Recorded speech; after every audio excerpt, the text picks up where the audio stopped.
কাফের বেঈমানের ইহুদিরা মুসলিমদের সাহাবীদেরকে উদ্দেশ্য করে বললেন, কোরআনের মতো আল্লাহ রাব্বুল আলামিনের একটা কিতাবে যদি একটা নিকৃষ্ট প্রাণী মূসা মাসির যদি কথা থাকে, তাহলে এই কোরআনকে তোমরা এত গর্ব মনে করো কেন?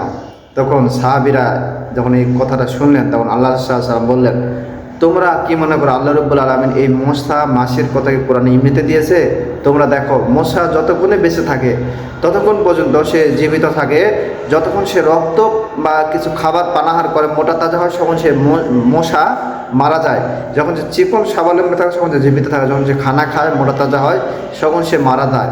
এইরকমই আল্লাহ রাব্বুল আলামিন ওই সব লোকদের এই মশা দ্বারা বোঝাচ্ছে যারা দুনিয়াতে হারাম উপার্জন করে খায়, কোনো কিছু বাছ বিচার করে না, আল্লাহ রাব্বুল আলামিনের হুকুমকে অপেক্ষা করে তারা নিজের মন গড়া আইন চালু করে, নিজে যা মন চায় তা তারা খায়, তখন তাদেরকে আল্লাহ রাব্বুল আলামিন তাদের পাপ যখন বেশি হয়ে যায় তখন তাদেরকে আল্লাহ রাব্বুল আলামিন পাকড়াও করে।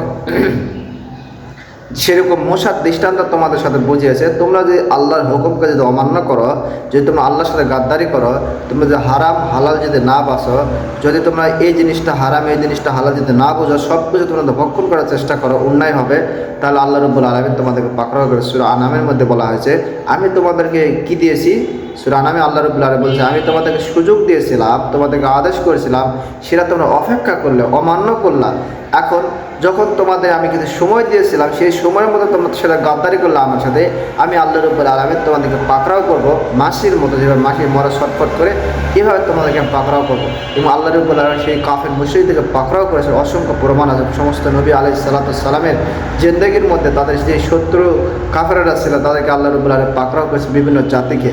আল্লাহ সুবহানাহু ওয়া তাআলা আপনাকে আমাকে উত্তম সাজা দান করুক, বোঝার তৌফিক দান করুক। অবশ্যই অতীতের গুনাহের জন্য আল্লাহর কাছে মাপ চাইবো। আল্লাহ রাব্বুল আলামিন হক্কুল্লাহ হক্কুল ইবাদ, মানুষের হক যদি আমরা নষ্ট করি, আল্লাহ রাব্বুল আলামিন মাফ করার এখতিয়ার থাকে না। কিয়ামতের ময়দানে ওই বান্দার কাছে আমাদেরকে যেতে হবে। যদি আল্লাহ সুবহানাহু তৌফিক দান করে, অবশ্যই সেই বান্দাদের কাছে ক্ষমা চাইবো। যদি আল্লাহ সুবহানাহু তাআলা আমাদেরকে মাফ করে, জাহান্নামের আগুন থেকে হেফাজত করুক। ও আখিরি দাওয়ানা আলহামদুলিল্লাহি রাব্বিল আলামিন।